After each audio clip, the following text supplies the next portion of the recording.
Ассаламу алейкум, всем доброго времени суток. Жайрасский район.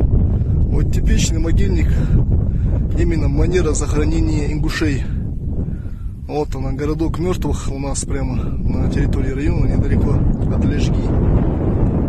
Вот это система захоронения именно ингушская. Я знаю, что есть люди, которые претендуют на нее.